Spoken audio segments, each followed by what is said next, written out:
పరలోకమందున తండ్రి దయగల దేవ మీ కొందరంలో స్తోత్రాలను చెల్లించుకుంటున్నాం. మరి కాలం షాలేం ప్రార్థన మందిరంలో VBS రెండో దినంలో మమ్మల్ని ప్రవేశపెట్టినందుకు స్తోత్రములు. మనం ప్రభు యేసుక్రీస్తు జ్ఞానంలో అభివృద్ధి పొందిడి అనే అంశం మీద ప్రభావ మీరు ఇస్తున్న పాఠంలో కొరకై స్తోత్రములు, చేరువచ్చిన ఎవరి బిడ్డల కొరకై స్తోత్రములు, వారిని ప్రభావ ఇలాగను మీ సన్నిధికి తీసుకొచ్చినందుకు స్తోత్రములు. ప్రభావ ఈ సమయంలో ఈ పాఠంలో మీరు మాకు సహాయం చేయండి, రూపు చూపించండి. ఆ యొక్క దాసులను సామర్థ్యం లేని వాడిని నన్ను జ్ఞాపకం చేసుకుంటారమ్మని యేసు ప్రభు వారి పరిశుద్ధమైన నామంలో స్తుతించి ప్రార్థిస్తున్నాం తండ్రి, ఆమేన్.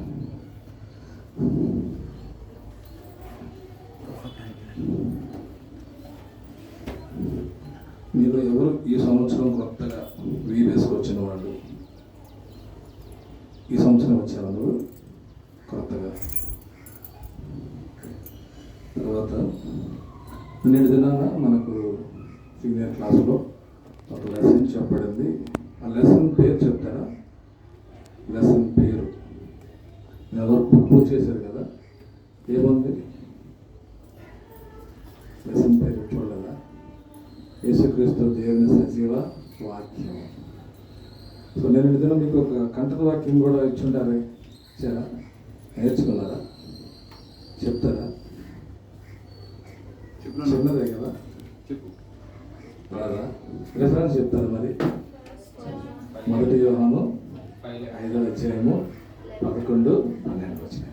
సో ఈరోజు మనం రెండవ పాఠాలు చూస్తాం. పాఠం పేరు ఏంటంటే యేసుక్రీస్తు లోకమునకు వెలుగు. లోకమునకు వెలుగు అనే ఈ పాఠాన్ని మనం చూస్తాం అన్నమాట.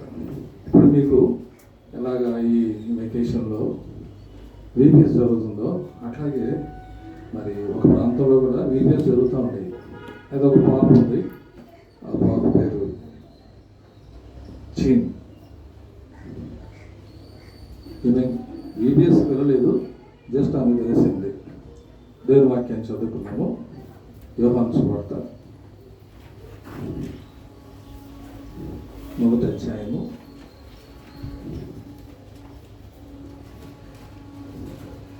4-12 వచనాలు మనం కలిసి చదువుదాము. యోహాను సువార్త 1వ అధ్యాయము 4-12 వచనాల వరకు కలిసి చదువుతాము. ఆయనలో జీవం ఉండెను, ఆ జీవం మనుషులకు వెలుగైండెను. చదవండి. ఆ వెలుగు చీకటిలో ప్రకాశించున్నది కానీ చీకటి దాన్ని గ్రహింపబడెను. దేవుని యొద్ద నుండి పంపబడిన ఒక మనుషుడు ఉండెను, అతని పేరు యోహాను. అతని మూలముగా అందరూ చుట్లుగా అతని వెలుగు గురించి సాక్ష్యం ఇచ్చేవాడు సాక్షిగా వచ్చాను. అతడు ఆ వెలుగై ఉండలేదు కానీ ఆ వెలుగు గురించి సాక్ష్యం ఇచ్చేటట్టు అతడు వచ్చాను. చదవండి. అది కూడా నిజమైన వెలుగుండెను, అది లోకంలోకి వచ్చు, ప్రతి మనిషిని వెలిగించున్నది. ఆయన లోకంలో ఉండెను, లోకం ఆయన మూలముగా కలిగి కానీ లోకం ఆయన తెలుసుకోలేదు. ఆయన తన స్వకీయులకు వచ్చాను, ఆయన స్వకీయులు ఆయనలో అంగీకరించారు. తను ఎంత అంగీకరించారో వారందరికీ అనగా తన నామం ముందు విశ్వాసం నుంచి వారందరికీ దేవుని పిలుపుకు ఆయన అధికారము అనుగ్రహించారు. మనం చదువుకున్న ఈ భాగంలో యేసుక్రీస్తు ప్రభు ఈ లోకానికి వెలుగు అన్న సంగతి జ్ఞాపకం చేయబడుతుంది. అయితే ఇక్కడ జీన్ అనే పాప మరి VBSకి వెళ్ళలేదు, తనకు తెలియదు. VBSలో తను యేసుక్రీస్తు ప్రభు గురించి కూడా మనకు తెలియదు. రెండవది, ఆమె యేసు ప్రభుని తన సొంత రక్షకుడిగా స్వీకరించలేదు. యేసు ప్రభు నిత్య జీవం ఇస్తాడని, యేసు ప్రభు తన కొరకు పరలోకాన్ని సిద్ధపరచడాన్ని తను అడగలేదు. కానీ దేవుని వాక్యం బైబిల్ ఏం చెప్తుందంటే యోహాను సువార్త 14:6లో నేనే మార్గము సత్యము జీవమయ్యానని. ఈ వాక్యము నాకు కాదు, ఇది పాస్టర్స్కి వాళ్ళకి అనుకుంటా ఉందన్నమాట ఆమె. కాబట్టి ఈమె ఎలా ఉందంటే యేసు ప్రభుని ఎరగనిదిగా, సొంత రక్షకుని స్వీకరించినదిగా ఉంది. తన స్నేహితురాలు ఇంకొక ఆమె ఉంది. ఆమె ఎవరంటే ఆమె పేరు బెట్టి. కనబడుతుందా మీరు? బెట్టి. తనకు యేసుప్రభు మంచి స్నేహితుడు, యేసుప్రభు తన రక్షకుడు. ఆమె యేసుప్రభుని తన సొంత రక్షకుడిగా స్వీకరించింది. అంతేకాదు యేసుప్రభు తన కొరకు పరలోకాన్ని సిద్ధపరచడం సంగతి కూడా ఆమె ఎరిగింది. అంతేకాదు యేసు ప్రభువుని ఆమె అంగీకరించడం ద్వారా నిత్య జీవాన్ని పొందిందన్నమాట. సో ఇప్పుడు జీన్ బెట్టి ఇద్దరు స్నేహితులే, కానీ వీరిద్దరికి ఒక వ్యత్యాసం ఉంది. ఏమిటా వ్యత్యాసం అంటే, జీన్ జీవాన్ని కలిగి ఉంది, అంటే ఈ లోక సంబంధమైన శరీర సంబంధమైన జీవాన్ని కలిగి ఉంది. బెట్టి శరీర సంబంధమైన జీవాన్ని కలిగి ఉంది, తర్వాత యేసుక్రీస్తు అనుగ్రహించిన నిత్య జీవాన్ని కూడా కలిగి ఉంది. అది వాళ్ళిద్దరికి ఉన్న వ్యత్యాసం. ఇద్దరు స్నేహితులే, ఇద్దరు గాడ్సే, కానీ ఇద్దరు ఈ భూమి మీద ఉన్నారు. కానీ వారిద్దరికి ఉన్న వ్యత్యాసం ఏంటంటే, ఒకరికి శరీర సంబంధమైన జీవం ఉంది, అంటే మనలాంటి జీవం ఉంది.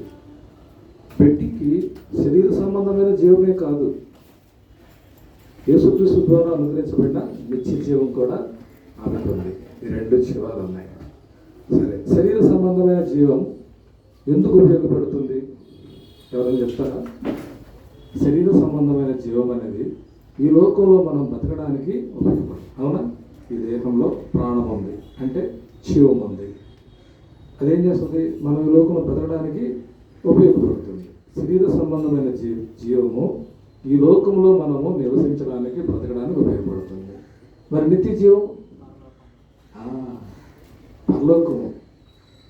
పరలోకంలో మనం నివసించాలంటే, పరలోకంలో ప్రభుతో పాటు ఉండాలంటే మనము నిత్య జీవాన్ని పొందాలి. మరి ఈ లోకంలో అందరూ నిత్య జీవాన్ని పొందారా? పొందరా? ఇక్కడ జీన్ నిత్య జీవం పొందిందా? పొందలేదు. బెట్టి నిత్య జీవం పొందింది. ఎట్లాగా? ఇలాగ మీకులాగా వీపీఎస్కి వెళ్ళింది, దేవుని వాక్యం విన్నది, యేసు ప్రభువుని నమ్మింది. ఏమని నమ్మిందంటే, యేసు ప్రభు నా పాపాల నిమిత్తమై మరణించాడు అని నమ్ముతూ వచ్చింది. అంతేకాదు యేసు ప్రభు దగ్గర తన పాపాలు క్షమించమని వేడుకుంటూ వచ్చింది. యేసు ప్రభుని తన సొంత రక్షకుడిగా తన హృదయంలో చేర్చుకుంది. కాబట్టి నిత్య జీవం పొందడం అనేది కష్టమైందా, తేలికైందా?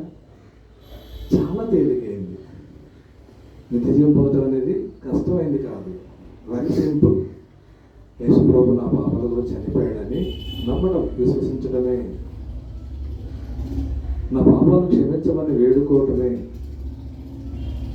ప్రభువా, నేను నా రక్షకుడిగా నేను స్వీకరించున్నానని చెప్పడమే నిత్య జీవాన్ని పొందడం. ఎంత సులువైంది ఇది!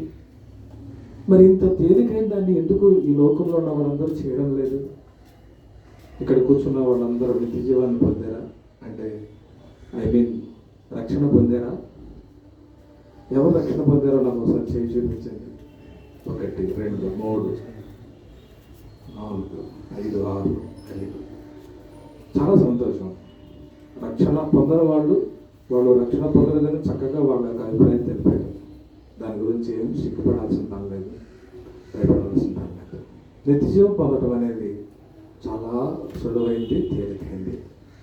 ప్రభు మీకు ఒక తరుణాన్ని ఇచ్చాడు, ఈ దినం ఒక అవకాశం ఇచ్చాడు ఈ నిత్య జీవాన్ని పొందడానికి. దాన్ని జీవన్ పొందలేకపోయింది, బెట్టి పొందింది. ఈరోజు యేసు ప్రభు నీకు కూడా అందుబాటులో ఉన్నాడు. నిన్ను క్షమించడానికి, నీ హృదయంలోనికి రావడానికి ఆయన నిన్ను క్షమించడానికి సిద్ధంగా ఉన్నాడు. బెట్టి చేసినట్లుగా నువ్వు కూడా ఈరోజు, ప్రభువా నేను పాపిని, నా కొరకు చనిపోయావని నమ్ముచున్నాను, నా హృదయంలోనికి రా. ఈ చిన్న ప్రార్థన నీ పేరు జీవగ్రంథంలో రాయబడుతుంది. నువ్వు నిత్య జీవాన్ని పొందుతావు. ఎంత సులభమైంది చూడండి.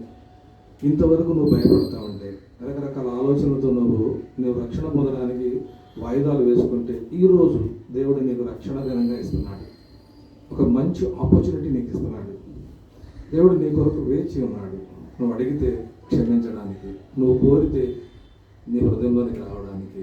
God is ready, but you are not ready. Why? ఆ విషయాలు చూద్దాం ఈరోజు మనం. కాబట్టి మన పాఠంలోకి వెళ్తే, మన పాఠంలో ఇప్పుడు మనం 2 రకాల జీవాలు చూస్తున్నాం. అవునా? శరీర సంబంధమైన జీవము, నిత్య జీవము. ఇంకా మనం ముందుకు వెళితే పాఠంలో 2 రకాల చీకట్లు. ఒక చీకటి అది భౌతిక సంబంధమైన చీకటి, రెండవది ఆత్మీయమైన చీకటి. వెలుగులు 2 రకాల వెలుగులు ఉంటాయి.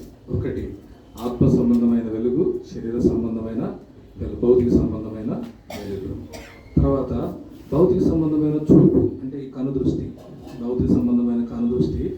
రెండవది ఆత్మ సంబంధమైన కనుదృష్టి. ఈ పేర్స్ అన్నీ కూడా ఈరోజు మనము మనము చీకటి వెలుగును గురించి మనం చూద్దాం. బైబిల్లో మనం చూస్తే ఫస్ట్ ఆదికాండం 1వ అధ్యాయం 2వ వచనం చదవండి ఒకడు. ఆదికాండం 1వ అధ్యాయం 2వ వచనం.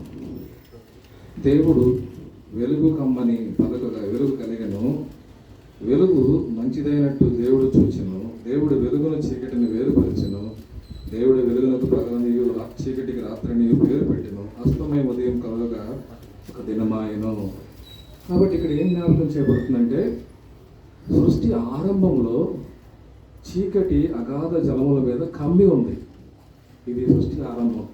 దేవుడు అది చూసినప్పుడు ఏమన్నా అంటే, ఇది బాగాలేదు, వెలుగు కలుగును గాక అన్నాడు అన్నమాట.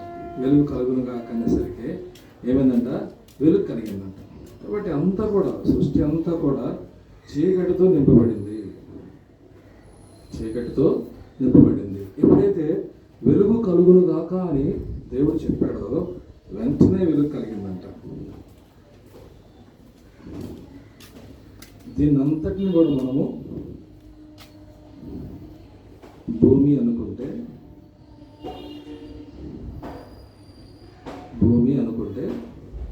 మొదటి కట్టిక చీకటి ఉంది. దేవుడు ఎప్పుడైతే వెలుగు కలుగును కాక అన్నాడో వెంటనే వెలుగు కలుగుతూ వచ్చింది. కాబట్టి ఇప్పుడు వెలుగు చీకటి ఒకలాగానే ఉన్నాయా? లేదు, రెండు కూడా వేరువేరుగా ఉన్నాయి. వెలుగు చీకటి అనేవి ఒకదానికొకటి విరోధమైనవి. అవునా? వెలుగున్న చోట చీకటి ఉంటుందా? చీకటి ఉన్న చోట వెలుగు ఉంటుందా? వెలుగు ఎప్పుడు వస్తుందో చీకటి పారిపోద్ది. వెలుగు వల్ల ప్రయోజనం ఏంటి? చీకటిలో మనం కాయిన్ పోగొట్టుకున్నాం. ఒక టార్చర్ తీసుకొని మనం వేసామనుకోండి, ఏమైంది? ఆ కాయిన్ కనుగొనగలుగుతాం. కాబట్టి వెలుగు మన కన్నులు చూసేదానికి, మనకు కనపడని దానిని చూసేదానికి వెలుగు సహాయపడుతుంది అన్నమాట. కాబట్టి వెలుగు మంచిదా చెడ్డదా? దేవుడు అందుకే వెలుగు మంచిది అన్నట్లే కనబడుతుంది అన్నమాట. కాబట్టి వెలుగు కలుగుతూ వచ్చింది. సో క్వశ్చన్ ఏంటంటే, దేవుడు మొదటి దినాన తన సృష్టిలో ఏం చేశాడంటే, వెలుగు కలుగును గాక అని పలికితే వెలుగు కలుగుతూ వచ్చింది. కాబట్టి ఆయన మరి వెలుగుకు పకటని, చీకటికి రాత్రిని పేర్లు పెడుతూ వచ్చాడు. తర్వాత 4వ దినాన్ని కూడా దేవుడు ఒకటి చేశాడు. ఏం చేశాడంటే 16వ వచనం చదవండి, నాకు క్లియర్గా కనపడలేదు, మీరు చూసి. దేవుడు రెండు గొప్ప జ్యోతులను, అనగా పగటిని ఎరుటకు పెద్ద జ్యోతిని, రాత్రిని ఎరుటకు చిన్న జ్యోతిని నక్షత్రములను చేశాడు. కాబట్టి 4వ దినాన దేవుడు ఏం చేస్తూ వచ్చాడంటే, పగటి నాటడానికి పెద్ద జ్యోతిని, అంటే పెద్ద జ్యోతి అంటే సూర్యుడిని ఆయన చేశాడు అనమాట. రాత్రి దానికి చంద్రుడిని, తర్వాత నక్షత్రాలను. మన దగ్గర పిక్చర్స్ లేవు, సో అదే పిక్చర్ని వైట్ చేస్తే చంద్రుడు అయిపోతాడు. అవునా? చంద్రుడు నక్షత్రాలని చేస్తూ వచ్చాడు అనమాట. కాబట్టి రాత్రి నేలడానికి ఏమో చంద్ర నక్షత్రాలు, పగటి నేలడానికి ఏమో సూర్యుడు. కాబట్టి ఇక్కడ ఏం జ్ఞాపకం చేయబడుతుందంటే, దేవుడు తన సృష్టిలో మొట్టమొదటి రోజున వెలుగు కలమని చెప్తూ వచ్చినాడు. 4వ దినాన సూర్యుడిని, చంద్రుడిని, నక్షత్రాలని సృష్టిస్తూ వచ్చాడు అనమాట. ఆ విధంగా దేవుడు చేస్తూ వచ్చాడు. ఆ తర్వాత మనం చూస్తూ వస్తే ఈ చీకటి, భూ సంబంధమైన చీకటి అనే దాని గురించి మనం చూస్తూ వస్తే, లోకమంతా కూడా ఇలాగున వెలుగు కలక ముందు చీకటితో నింపబడి ఉందన్నమాట. అలాగే భూ సంబంధమైన వెలుగు అంటే ఈ సూర్యుడి నుంచి మనకు వెలుగు వస్తుంది. ఈ సూర్యుడి నుంచి మనకు వెలుగు వస్తుంది అనమాట.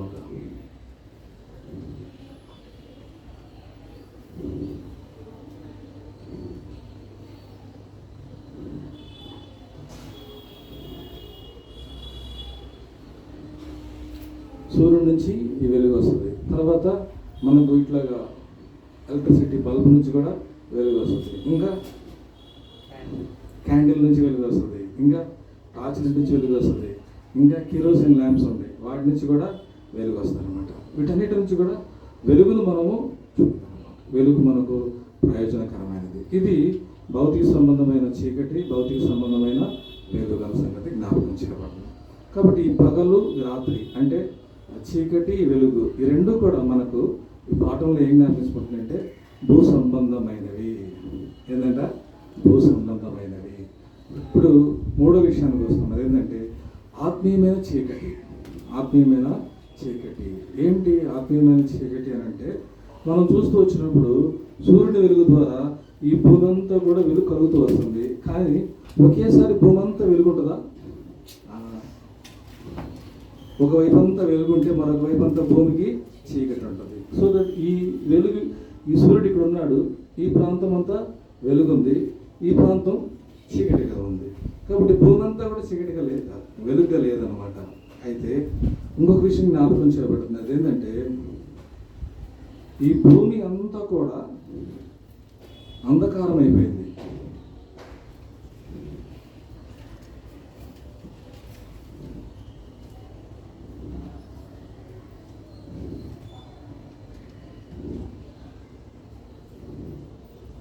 అంధకారం అయిపోయింది. అదేంటంటే చీకటిమయమైపోయింది. ఎవరు ఈ భూమిని ఇలాగా చీకటిగా చేసింది, ఆత్మీయమైన చీకటిని కలుగజేసింది ఎవరు అని అంటే 1 యోహాను పత్రిక 5వ అధ్యాయం. 1 యోహాను పత్రిక 5వ అధ్యాయం.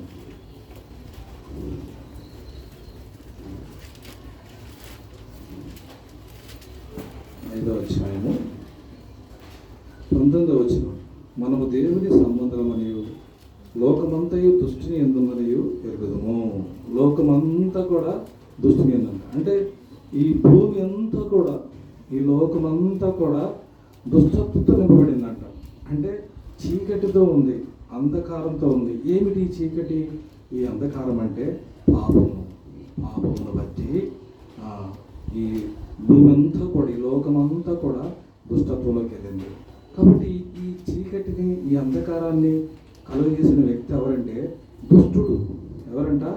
సాతానుడు అని ఇంకో పేరు ఉంది. చూడండి, యోహాను సువార్త 14వ అధ్యాయం. చదవండి. యోహాను సువార్త 14వ అధ్యాయం 30వ వచనం. ఇకను మీతో విస్తరించి మాట్లాడను, ఈ లోకాధికారి వచ్చున్నాడు, నాతో వానికి సంబంధం ఏమిటి? ఈ లోకాధికారి ఎవరంట? ఆయన ఈ లోకానికి అధికారి అంట. ఈ లోకమంతటిని కూడా పాపంలోనే తీసుకెళ్లే అధికారి. ఈ లోకాన్ని పరిపాలిస్తున్నాడు ఆయన. కనబడకుండా అదృశ్యంగా ఉండి పరిపాలిస్తున్నాడు. ఈ లోకంలోని ప్రజలందరినీ కూడా చీకటిలోకి తీసుకెళ్తున్నాడు.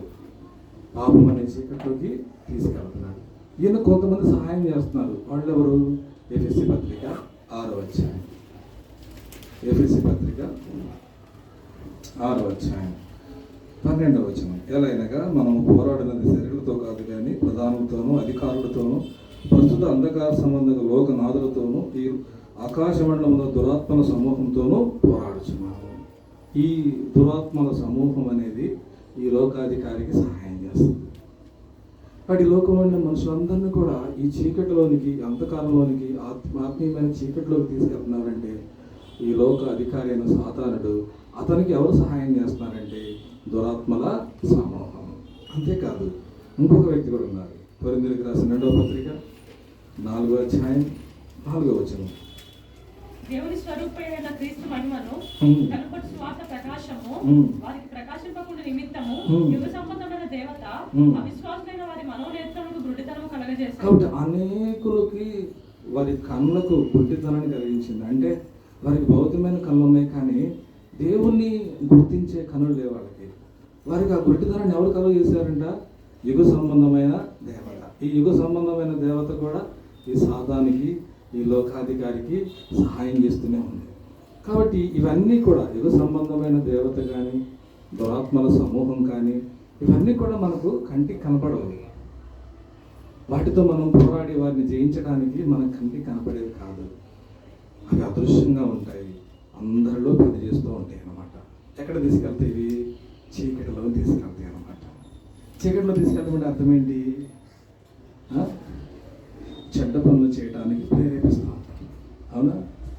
చెడ్డ పనులు చేయడానికి ప్రేరేపిస్తాం. అబద్ధాలు ఆడేదానికి, దొంగతనం చేసేదానికి, సిగరెట్ తాగేదానికి, అపవిత్రమైన వాటి చూసేదానికి, అపవిత్రమైన పనులు చేసేదానికి, ఈ లోకంలోనికి వెళ్ళి చెడిపోయేదానికి ప్రేరేపించే శక్తి ఈ లోకాధికారి. కాబట్టి చాలామందికి ఈ సత్యం తెలియకుండా యుగ సంబంధమైన దేవత వారి మనోనేత్రాలకు గుడితనాన్ని కలిగిస్తుంది. తెలియదు చాలామందికి. టీనేజ్లో అసలు తెలియదు చెప్పాలంటే. యవ్వన కాలంలో వెరీ ఈజీగా ట్రాప్ అవుతారు తెలుసా. చాలా సులువుగా వారికి చేరి చిక్కుతారనమాట. అవునా? ఎందుకంటే టీనేజ్లో ప్రతిదీ కూడా వాళ్ళకి ఎలా ఉంటుందంటే చాలా యాంగ్జైటీగా చాలా బాగుంటుంది అనమాట. ఏం చేద్దామన్నా కూడా వాళ్ళకి వాడు వల వేసి రొచ్చు బిగిస్తాడంట. ఎవరు? వ్యర్థుడు మహమ్మద్ గ్రంథంలో రాయబడింది. వల వేసి రొచ్చు బిగిస్తాడు. యవనస్తులు అనేకలు వాడు పట్టుకుంటున్నాడు. ఈ వెలుగులోనికి రాకుండా, క్రీస్తు ప్రభులోనికి రాకుండా ఈ లోకాన్ని చూపిస్తూ అందమైన రమ్యమైన ఎంతో చూడచక్కగా ఈ లోకాన్ని, ఈ పాపాన్ని చూపిస్తూ వారిని ఆ చీకటిలో తీసుకెళ్తున్నారు. ఇలాగ వెళ్ళిన వారు అనేకులు ఈ లోకంలో మునిగిపోయారు, పాపంలో మునిగిపోయారు, పతనమైపోతూ వచ్చారు. కాబట్టి ఏం జ్ఞాపకం చేయబడుతుందంటే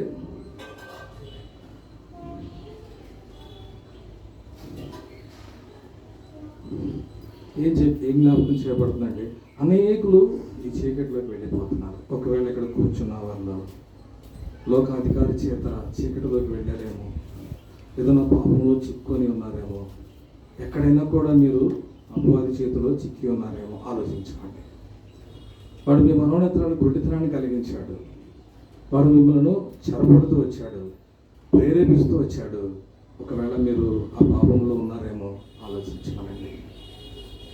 ఒకవేళ అలా లేకపోతే ప్రభుకు స్తోత్రం, నువ్వు ప్రభు బిడ్డగానే ఉన్నావు. ప్రభు బిడ్డగా లేకుండా ఏ తప్పిదంలో, ఏ పొరపాటులో, ఏ చెడుగులో నిలిచి ఉన్నావో ఆలోచించుకొని ఇక్కడ మనము ఈ ఆత్మీయమైన చీకటి గురించి చూస్తూ వచ్చాం. కాబట్టి ఈ ఆత్మీయమైన చీకటిలో ఎవ్వరు కూడా ఉండకూడదు, దేవుడు కోరుతున్నాడు. ఈ ఆత్మీయమైన చీకటిని కలిగేసిన ఎవరంటే సాతాను, లోకాధికారి. ఇప్పుడు ఆత్మీయమైన వెలుగు యేసు ప్రభు గురించి మనకు రాయబడుతూ వచ్చింది అనమాట. మనమందరం కూడా ఈ చీకటిలో ఉన్నాము. ఈ చీకటిలో ఉన్నప్పుడు దేవుడు మనల్ని ప్రేమించాడు.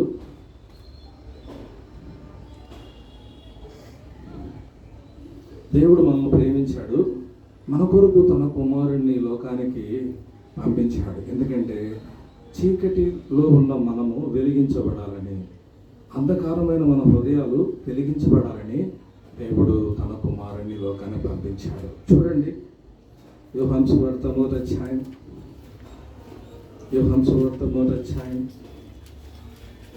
9వ వచనం. నిజమైన వెలుగు ఉండెను, అది లోకంలోనికి వచ్చుచు ప్రతి మనుషుని వెలిగించున్నది. కాబట్టి నిజమైన వెలుగు, ఏ వెలుగు అంటే ఇది నిజమైన వెలుగు, యేసు ప్రభువు నిజమైన వెలుగు.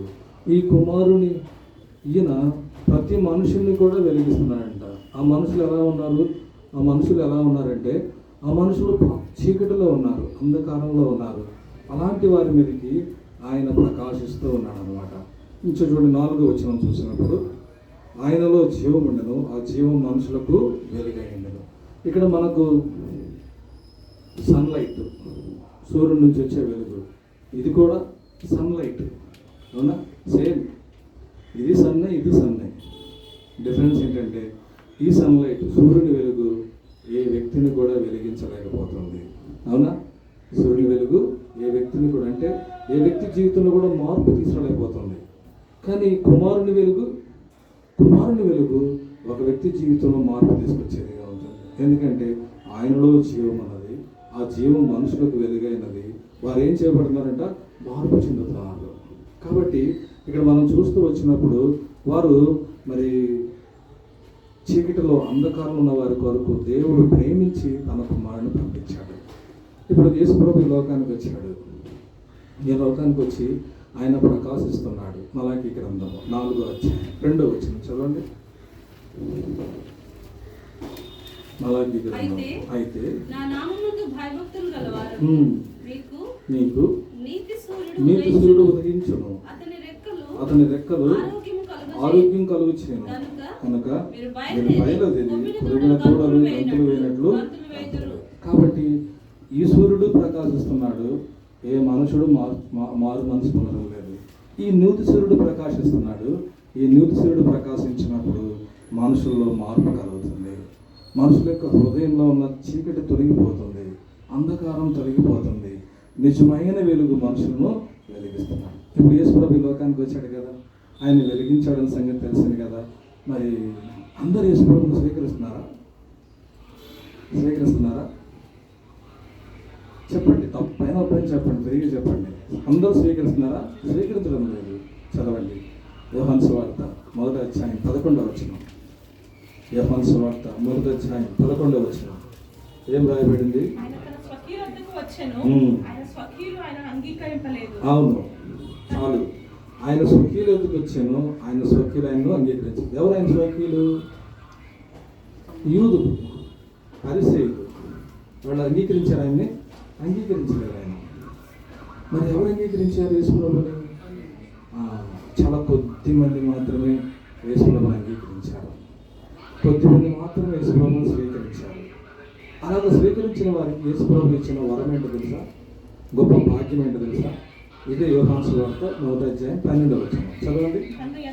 తను అంగీకరించరు వారికి అందరికీ అనగా తన నామమునందు విశ్వాసం ఉంచిన వారికి దేవుని పిల్లలగుటకు ఆయన అధికారం అనుగ్రహించెను. కాబట్టి ఇక్కడ ఏం జ్ఞాపకం చేయబడుతుందంటే దేవుడు వారికి అధికారం ఇస్తున్నాడు. అంగీకరించిన వారు దేవుని పిల్లలు అవడం లేదు. ఎవరైతే అంగీకరిస్తున్నారో దేవుని పిల్లలు అవుతున్నారు. మరి ఇక్కడ ఉన్న వాళ్ళందరూ కూడా దేవుని పిల్లలేనా? యేసుప్రభుని అంగీకరించారా? స్వీకరించారా? యేసుప్రభుని రక్షకుడని ఒప్పుకున్నారా? చూడండి, పరిసయ్యులు, శాస్త్రులు ఇలాంటి వాళ్ళందరూ కూడా ఎంతో ధైర్యం, జ్ఞానం కలిగిన వాడు, ఎన్నో ధర్మశాస్త్రం తెలిసిన వాడు, నిష్ఠాగర్షి కలిగిన వాడు. కానీ యేసుప్రభుని వాళ్ళు స్వీకరించలేదు. పాపరులు, చదువుకునేవారు, చేపలు పట్టుకునేవారు, వాళ్ళు యేసుప్రభుని స్వీకరించారు. వారు దేవుని కుమారులు అయ్యారు, వారే అపోస్తలులు అయ్యారు, వారే సంఘానికి పునాదులు, స్తంభాలు అవుతూ వచ్చినారు. యేసుప్రభులో ఉన్న గొప్ప భాగ్యం ఇది. కాబట్టి చాలా మంది యేసుప్రభుని రిజెక్ట్ చేస్తున్నారు. అవునా? స్వీకరించడం లేదు. యేసుప్రభు ఎందుకు వచ్చాడంటే ఈ లోకంలో నశించిపోతున్న వారి కోసం, చీకటిలో ఉన్న వారి కోసం వెలిగించడానికి యేసుప్రభు లోకానికి వచ్చాడు. కాబట్టి ఆయన వారు స్వీకరించలేరు అన్నమాట. కాబట్టి యేసుప్రభు ఎవరు స్వీకరించినా స్వీకరించకపోయినా ప్రతి ఒక్కరి మీద కూడా ఆయన తన వెలుగును చూపుతూ ఉన్నాడు అన్నమాట. ఇప్పుడు మనం ఒక భాగాన్ని చదువుకోవాలి. అయితే చాలా వచనాలు ఉండేయని 38 వచనాలు ఉండేది చదవలేదు, సమయం తక్కువ ఉందని. యోహాను సువార్త 9వ అధ్యాయం. యోహాను సువార్త 9వ అధ్యాయం. మీరు ఇంటికి వెళ్ళిన తర్వాత 1వ వచనం నుంచి 38వ వచనం వరకు చదువుకోండి. నేను చెప్తాను దాని గురించి. ఇప్పుడు ఇక్కడ ఒక పుట్టుగుడ్డివాడు ఉన్నాడు. యేసుప్రభు తన శిష్యులతో పాటు బయలుదేరి వెళుతున్నప్పుడు అతను చూసినప్పుడు ఆయన శిష్యులు ఏమంటారంటే, ప్రభు, వీరు గుడ్డివాడిగా పుట్టడానికి ఎవరు పాపం చేశారు? వీడి కన్నా తల్లిదండ్రులా అని అడుగుతారు. యేసుప్రభు అంటాడు, వీడైనను వీని తల్లిదండ్రులైనను ఏ పాపం చేయలేదు, కానీ దేవుని క్రియలు ఇతని యందు ప్రత్యక్షమవడానికి గుడ్డివాడిగా పుట్టాడని చెప్తాడు. అక్కడ కూర్చున్న ఆ గుడ్డివాడు ఆ మాటలు వింటా ఉన్నాడు. వింటా ఉన్నప్పుడు మరి గుడ్డివాడిగా ఉన్నాడు కదా, మరి తను చూడగలుగుతాడా? ఈయన పుట్టు గుడ్డివాడు, మాటలైతే వినగలుగుతాడు కానీ యేసుప్రభు చూడగలుగుతాడా? చూడలేడు, ఎందుకంటే గుడ్డివాడు కాబట్టి. ఆయన మాటలు వింటున్నప్పుడు ఆలోచిస్తూ ఉన్నాడు, ఈ మనుషుడు ఏమన్నా నాకు చూపిస్తాడేమో అనుకుంటా ఉన్నాడు మనసులో. మెట్టుకు యేసుప్రభు వారు ఏం చేస్తారంటే, చూడండి 7వ వచనం, నీవు సిలోయమును కోనేటికి వెళ్ళి అందులో కడుక్కొనమని చెప్పాను. సిలోయమును మాటకు పంపడవద్దాను. వాడు వెళ్ళి కడుక్కొని చూపుగలవాడై వచ్చింది. కాబట్టి యేసుప్రభు అతని కన్నుల మీద బోధ పూశాడు. అతను సిలోయమును కోనేటికి వెళ్ళి కడుక్కోమన్నప్పుడు అతను వెళ్ళి కడుక్కున్నాడు. కడుక్కున్నప్పుడు ఏమైందంట, అతనికి చూపు వచ్చింది. అతనికి ఏమొచ్చిందంట? చూపు వచ్చింది. ఇవి అతని కన్నులు. యేసుప్రభు చెప్పింది చేసేంత వరకు నిలబడటం లేదు. సో ఇట్లాగా కళ్ళు మూసుకుని పోయింది, గుడ్డివాడిగా ఉన్నాడు. ఎప్పుడైతే యేసుప్రభు సిలువమైన కోనేటికి వెళ్ళి కడుక్కోమన్నాడో అప్పుడు ఏమైందంటే అతని కన్నులు వెలిగించబడ్డాయి. ఆయన చూస్తున్నాడు. ఇప్పుడు ఈ చూపును లేదా ఈ దృష్టిని ఏమని చెప్పొచ్చు?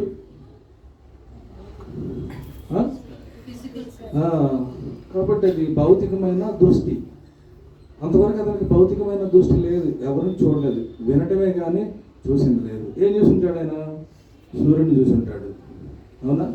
చుట్టూ ఉన్న ప్రజలను చూసుంటాడు, వస్తువులను చూసుంటాడు, మరి పువ్వులను చూసుంటాడు, ఆకాశాన్ని చూసుంటాడు. ఎంతో సంతోషం కదా. అప్పటి వరకు ఎప్పుడూ చూడండి ఆయన ఒక్కసారిగా చూసినప్పుడు ఆయనకి ఎంతో సంతోషం.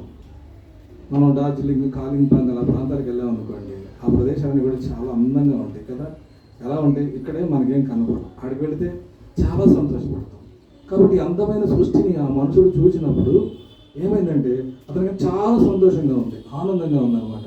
కాబట్టి అతను ఏ దృష్టి పొందాడంటే ఫిజికల్, అంటే భౌతికమైన దృష్టిని పొందుతూ వచ్చాడు. ఇప్పుడు యేసు ప్రభువుని చూచాడు. ఇప్పుడు అతను యేసు ప్రభువుని చూచి నమ్మాడా, లేకపోతే చూడకుండా నమ్మాడా? యేసు ప్రభు ఆయన కళ్ళు కనపడలేదు, చూశాడు, నమ్మాడు. యేసు ప్రభు నన్ను స్వస్థపరచాలని. కాబట్టి తను విశ్వసించాడు. ఏమనంటే యేసు ప్రభు నన్ను నాకు చూపించడని విశ్వసించాడు.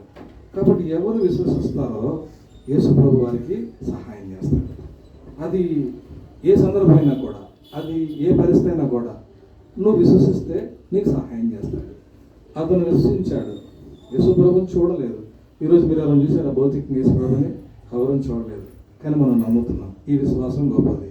కాబట్టి మనం నమ్మినప్పుడు, విశ్వసించినప్పుడు ప్రభు మనకు సహాయం చేసేవాడు ఉంటాడు. ఎవరు విశ్వసిస్తారో వారికి సహాయం చేసేవాడు.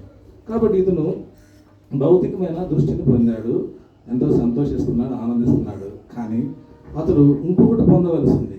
ఏం పొందాలంటే ఇంకొకటి మనం చెప్పుకున్నాం కదా పాట మొదలులోనే, 2 రకాల దృష్టులు. ఆత్మీయమైన దృష్టి. అతనికి భౌతికమైన కన్నులు తెరవబడ్డాయి, కానీ ఆత్మీయమైన కన్నులు తెరవబడలేదు, అవి మూయబడే ఉన్నాయి. జస్ట్ యేసు ప్రభు స్వస్థపరిచాడు. ఏం స్వస్థపరిచాడంట? ఈ కళ్ళు స్వస్థపరిచాడు.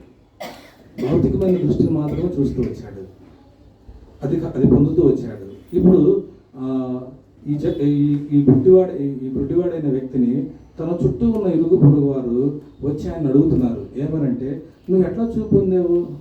అంతకు ముందు నువ్వు భిక్ష పెట్టుకునేవాడు కదా, ఇప్పుడు ఎందుకని? నువ్వేనా అంటే నేనే అంటాడు. ఎలా పొందామంటే యేసు ప్రభు నాకు నా కనుల మీద బురద పోసాడు, సిలువను కోనేటికి వెళ్ళి కడుక్కోమన్నాడు. యేసు అనే మనుషుడు, అది మీరు 11వ వచనం చదివితే, వాడు యేసు అని ఒక మనుషుడు బురద వేసి నా కనుల మీద పోసి, నీవు సిలువను కోనేటికి వెళ్ళి కడుక్కోమని నాతో చెప్పాను, నేను వెళ్ళి కడుక్కొని చూపు పొందుతున్నాను. కాబట్టి ఇక్కడ ఏమంటున్నాడు? యేసు అనే ఒక మనుషుడు అంటే అతనికి గ్రహింపు ఎంతవరకు ఉంది? యేసు ప్రభు అంటే ఒక మనుషుడు అనుకుంటున్నాడు, జస్ట్ ఒక మనుషుడు. తన దగ్గర వచ్చి మాట్లాడాడు కాబట్టి ఆయన మనుషుడు అనుకున్నాడు. అయినప్పటికీ అతను నమ్మాడు కాబట్టి చూపు. వాళ్ళందరూ అంటున్నారు, రకరకాల ప్రశ్నలు వేస్తున్నారు ఆయన్ని. ఆ ప్రశ్నలు వేసేటప్పుడు ఆయన ఆలోచించాడు, నాకు చూపునిచ్చిన ఈయన మనుషుడు కాదు, ఈయన మనుషుడు కాదు. అప్పటి వరకు ఏమనుకుంటున్నాడు? ఒక మనుషుడు నాకు చూపునిచ్చాడు అనుకుంటున్నాడు. కానీ ఇరుగు పొరుగు వారు వేసే ప్రశ్నలకు ఏమని ఆలోచిస్తున్నాడు? నాకు చూపునిచ్చిన ఆయన మనుషుడు కాదు అంటాడు. తర్వాత ఇదే వ్యక్తి దగ్గరికి పరిసయ్యులు, శాస్త్రులు అతను పిలిపించి, నువ్వు ఎట్లాగా స్వస్థపరచబడ్డాని అడిగితే ఆయన చెప్తాడు, యేసు ప్రభు నన్ను స్వస్థపరిచాడు, బాగు చేశాడని. వాళ్ళు అంటారు, యేసు ప్రభు ఆయన ఒట్టి పాపాత్ముడైన మనుషుడు, నువ్వు దేవుణ్ణి మహింపరచు అని చెప్తూ ఉంటారు వాళ్ళు. ఎట్లాగైనా కూడా ఇతను యేసు ప్రభువును పాపి అనిపించాలని బలవంతం చేస్తూ ఉంటారు.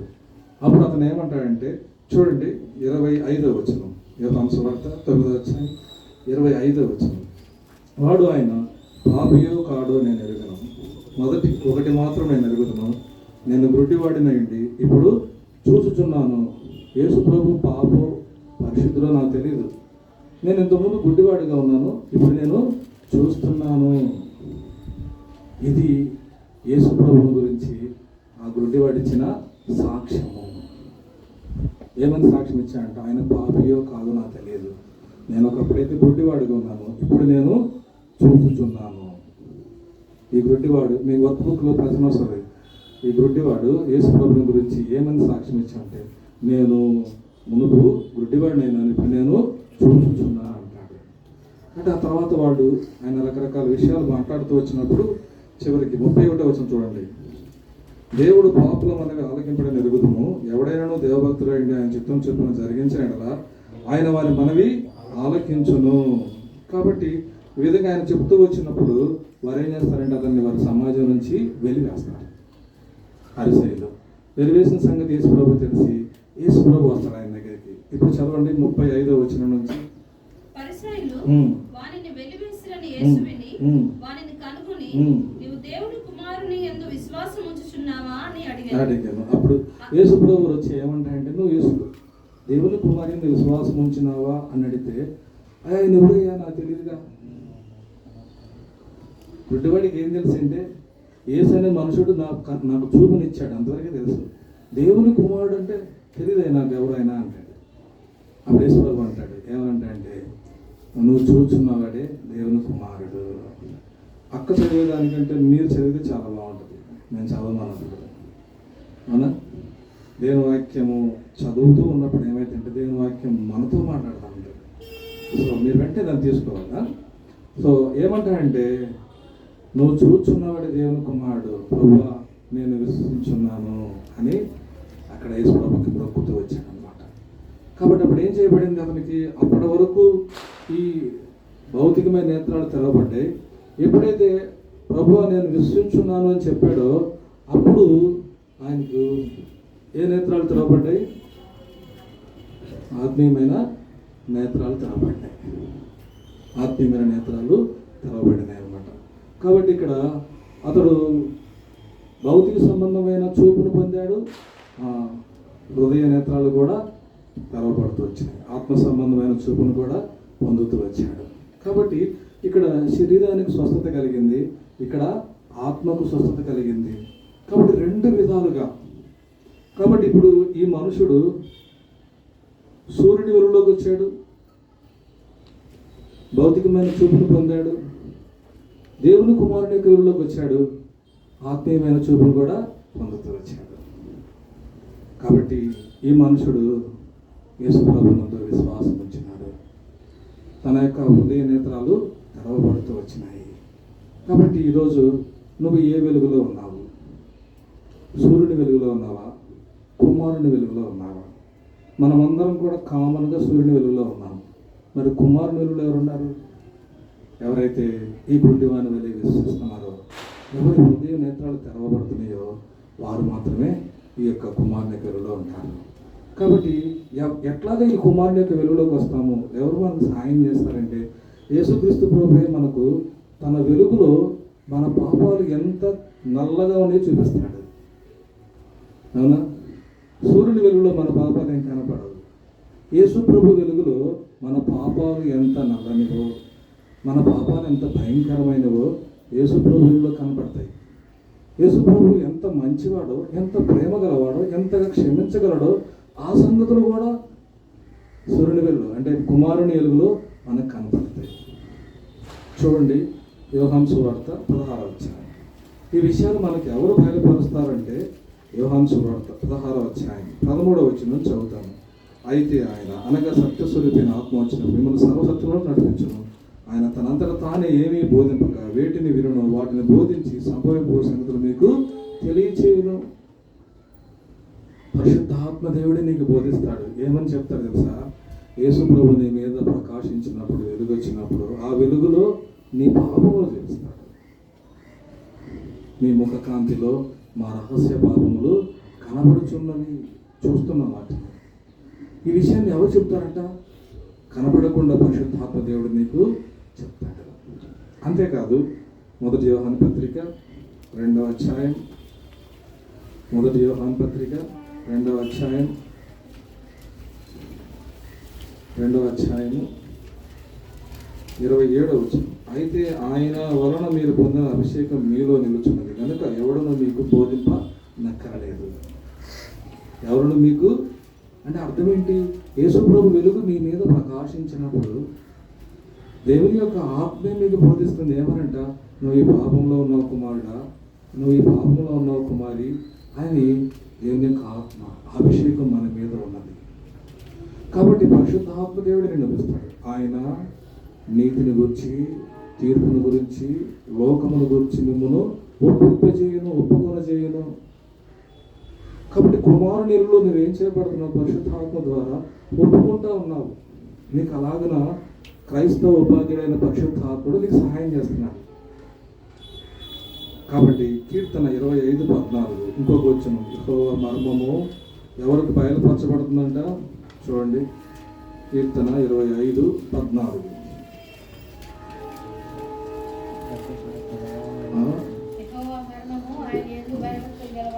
తెలిసి ఉన్నది. కాబట్టి యెహోవా మర్మము ఆయన భయభక్తులు గల వారికి ఇది దేవుడు మనకు యేసుక్రీస్తు వెలుగులో బయలుపరుస్తున్నాడు అన్నమాట. కాబట్టి ఇక్కడ మనకు రెండు రకాల దృష్టులు అంటే భౌతికమైన దృష్టి, ఆత్మీయమైన దృష్టి. ఇక్కడ చిన్న కొన్ని ప్రశ్నలు మీకు ఉన్నాయి. ఏంటంటే ఏ కన్నులు తెరవబడితే మనము సూర్యుడిని, చంద్రుడిని, నక్షత్రాలను చూడగలుగుతాం? రెండిట్లో ఫిజికల్, ఓకేనా? ఏ కన్నులు తెరవబడితే మన రక్షకుడైన యేసు ప్రభువును మనం చూడగలుగుతాం? కాబట్టి స్పిరిచువల్. ఏ కన్నులు తెరవబడితే మనము ఆత్మీయంగా ఉంటాము? స్పిరిచువల్. ఏ కన్నులు తెరవబడితే భౌతిక సంబంధమైన చీకట్లో ఉండము. సో డిఫరెన్స్ ఉంది కదా. మీ వర్క్ బుక్లో కూడా వాటిని మీరు చూసి వాటిని జస్ట్ అక్కడ మీరు సింబల్స్ రాయాల్సి వస్తుంది అన్నమాట. కాబట్టి భౌతిక సంబంధమైన దృష్టి, ఆత్మ సంబంధమైన దృష్టి, ఈ రెండు ఉండాలి. ఇక్కడ ఒక మనుషుడు ఉన్నాడు. ఆయన ఎవరంటే యోధా మతానికి చెందిన నాయకుడు, పరిసయ్యుడు. ఎలా ఉన్నాడు చూసి చెప్పండి. కనబడుతుందా? కష్టంగా ఉందా? ఎవరి చేతులు అలా పెట్టాడు అంటే మీనింగ్ ఏంటి? అపోజింగ్ చేస్తున్నాడు. ఎవరిని? వెలుగుని అంటే యేసుక్రీస్తు ప్రభు నాకు వద్దు అని అపోజ్ చేస్తున్నాడు. పరిసయ్యుడు యేసు ప్రభుని స్వీకరించడం లేదు. నాకు యేసు ప్రభు వద్దు అన్నాడు, ద్వేషిస్తున్నాడు. అప్పుడు ఏ వెలుగులో ఉన్నట్టు? ఈ సూర్యుని వెలుగులో ఉన్నట్టు లెక్క. కుమారుని వెలుగులో ఉన్నాడా? లేదు. ఈయన ఎక్కడ ఉన్నాడు? ఈయన కుమారుని వెలుగులో ఉన్నాడు, సూర్యుని వెలుగులో ఉన్నాడు. ఇక్కడ ఎక్కడాడు? ఓన్లీ సూర్యుని వెలుగులో ఉన్నాడు. యేసు ప్రభుని ద్వేషిస్తామన్నాడు, యేసు ప్రభుని ద్వేషిస్తామన్నాడు. కాబట్టి ఆ మనుషుడు అలాగున కేవలము ఈ లోకంలో సూర్యుని వెలుగులో మాత్రమే ఉన్నాడు. అతని మనోనేత్రాలు తెరవబడలేదు. కాబట్టి ఇప్పుడు నువ్వు ఈ గుడ్డివాని వలె ఉంటావా, లేకపోతే ఈ పరిసైడ్ వలె ఉంటావా? ఆలోచించు. గుడ్డివాడు రెండు రకాల చూపును పొందాడు, రెండు రకాల దృష్టి పొందాడు. పైన పరిసైడ్ ఒకే ఒక వెలుగులో ఉన్నాడు, సూర్యుని వెలుగులో ఉన్నాడు. ఆలోచించుకో. సూర్యుని వెలుగులో ఉన్నావంటే నువ్వు ఇంకా రక్షించబడలేదు, పరిసైని వలె ఉన్నావు. నువ్వు రక్షించబడ్డావంటే ఈ గుడ్డివాని వలె కుమారుని యొక్క వెలుగులో ఉన్నావు. ఆలోచించు. సూర్యుని వెలుగులో ఉండటం నీకు మంచిదేనా? లేదు. కుమారుని యొక్క వెలుగులోకి వస్తేనే నీకు మంచిది. నీకు నిత్యజీవం సంపాదించి నిత్యజీవం నీకు అనుగ్రహించబడుతూ ఉంది. కాబట్టి కుమారుని వెలుగు మనల్ని ఏం చేస్తుందంటే మన నిత్య జీవానికి నడిపిస్తుంది. కుమారుని వెలుగు మనల్ని ఎక్కడ నడిపిస్తుంది అంటే పరలోకములకు నడిపిస్తుంది. కుమారుని వెలుగు మనల్ని ఎక్కడ నడిపిస్తుంది అంటే దేవుని ఎద్దుకు నడిపిస్తుంది. దేవుని ఎద్దుకు నడిపిస్తుంది. కాబట్టి పాఠం మనం చివరికి వచ్చేసాము. ఇలాగన మనం ఈ లోకంలో రక్షించబడి కుమారుని వెలుగు పొందితే మనం ఈ లోకంలో జీవించడానికి సహాయపడడానికి కొన్ని విషయాలు ఉన్నాయి. అవి ఒక 4 రిఫరెన్స్ చదివి మనం ముగించుకున్నాం. రండి. మొట్టమొదటిగా కీర్తన 105, 119, 105 చదవండి. ఒకళ్ళు బాయ్స్ అవుతారా? 105, 119, 105 చదవండి. లేదా నీ వాక్యము నా పాదములకు దీపము, నా త్రోవలకు. దేవుని వాక్యం ఎలా ఉందంటే మన పాదాలకు. పూర్వ దినాల్లో కటిక చీకట్లో ప్రజలు ప్రయాణం చేస్తున్నప్పుడు వారి కాళ్ళకి ఒక ల్యాంప్, కిరోసిన్ నూనెతో ఉన్న ల్యాంప్ని కాళ్ళకు కట్టేవాళ్ళు. ఈ అడుగేస్తున్నప్పుడల్లా కూడా ఎక్కడ అడుగేస్తున్నారో అక్కడ వెలుగుంటూ ఉంటుంది అనమాట. సో ఒక సురక్షితమైన మార్గంలో ప్రయాణానికి ఆ వెలుగు అనేది వారికి సహాయపడుతుంది. ఈ లోకంలో మనం రకరకాలుగా ప్రయాణం చేస్తున్నాం, అంటే జీవిస్తూ ఉన్నాము. మనకు దేవుని వాక్యము వెలుగుగా ఉన్నది. అంటే పోకూడని స్థలానికి ఇది వెళ్ళొచ్చా లేదా, అది ప్రమాదకరమైన స్థలమా కాదా, ఏంటంటే నేర్పేదంటే దేవుని వాక్యం మనకు నేర్పుతుంది. రెండవది ఇదే అధ్యాయంలో 11వ వచనం, 119 కీర్తన 11. నీ ఎదుట నేను పాపం చేయకున్నట్లు నా హృదయంలో నీ వాక్యం ఉంచుకొని ఉన్నాను. కాబట్టి పాపం చేయకున్నట్లుగా ఈ వాక్యం నీ హృదయంలో ఉంటే నీకు సహాయపడుతుంది. కుమారుని వెలుగు నీకు ఎలాగ సహాయం చేస్తుందంట, ఈ వాక్యము దేవునితో పాపం చేయకుండా సహాయపడేదిగా ఉంటుంది. అంతేకాదు చూడండి 119 కీర్తన 18వ వచనం, నేను నీ ధర్మశాస్త్రంలో ఆశ్చర్యమైన సంగతులు చూచినట్లుగా నా కన్నులు తెరువుము. కాబట్టి ఈ ధర్మశాస్త్రం అంటే ఈ వాక్యాన్ని మనం చదువుతూ ఉంటాము, చాలా విషయాలు అర్థం కాదు, అవునా? అవి అర్థమైనట్టు అర్థమైందంటే అవి అర్థమైనవి అంటే దేనివల్ల అంటే మనము వెలిగించబడిన దాన్ని బట్టి. రక్షించబడి బాప్తీసం తీసుకున్నా కూడా కొన్ని విషయాలు అర్థం కాదు. ఏమని ప్రార్థన చేసుకోవాలి? దేవా, నీ వాక్యంలో ఉన్న సంగతులు నాకు అర్థమవునట్లుగా నా కన్నులు తెరవము. దేవుడు బయలుపరుస్తూ ఉంటాడు. నీ ఎదుట పాపం చేయకున్నట్లుగా నీ వాక్యం నాకు అప్పగించుకున్నాను, నాకు సహాయం చేయండి. అనుదినం ఇది మన ప్రార్థన అయి ఉండాలి. తెస్సలోనికీయులకు రాసిన మొదటి పత్రిక 4వ అధ్యాయం. తెస్సలోనికీయులకు రాసిన మొదటి పత్రిక 4వ అధ్యాయం 18వ వచనం. కాబట్టి మీరు ఈ మాటల చేత ఒకరినొకడు ఆదరించుకొనుడి. ఈ మాటల చేత మీరు ఒకరినొకరు ఆదరించుకొనుడి. ఏ మాటలు అవి? దేవుని మాటలు. దేవుని మాటలు ఎలా ఉంటాయంటే మనకు చాలా ఆదరణగా, కంఫర్ట్గా ఉంటాయి. చివరిగా మనం చూస్తూ వస్తే యెహోషువ గ్రంథము 1వ అధ్యాయము. యెహోషువ గ్రంథము 1వ అధ్యాయము 8వ వచనం. 1వ అధ్యాయం 8వ వచనం చదవండి. ఈ ధర్మశాస్త్ర గ్రంథమును నీవు బోధింపక తప్పిపోకూడదు. దానిలో రాయబడిన వాటన్నిటి ప్రకారం చేయుటకు నీవు జాగ్రత్త పడినట్లు దివారాత్రము దాన్ని ధ్యానించినలా నీ మార్గమును వర్ధిల్ల చేసుకుని చక్కగా ప్రవర్తించు. వాక్యాన్ని ధ్యానించడం వల్ల మనము వర్ధిల్లుతామన్న సంగతి జ్ఞాపకం చేయబడుతుంది. కాబట్టి యేసుక్రీస్తు ఈ లోకమునకు వెలుగు అనే పాఠంలో దేవుని వాక్యం అనేది మనల్ని వెలిగించేదిగా ఉంటుంది, వెలుగుగా ఉంటుంది. కాబట్టి మన యొక్క జీవితాలను మనం వర్ధిల్ల చేసుకోగలము. ఈ పాఠం ముగింపులో కంటక వాక్యము యోహాను సువార్త 8:12. ఒకరు చదవండి.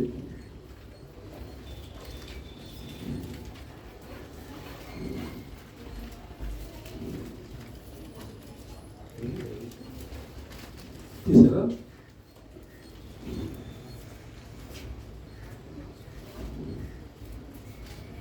చదువున్నప్పుడు ఎవరు చదవకపోతారేమో. సరే, నేనే చదువుతాను.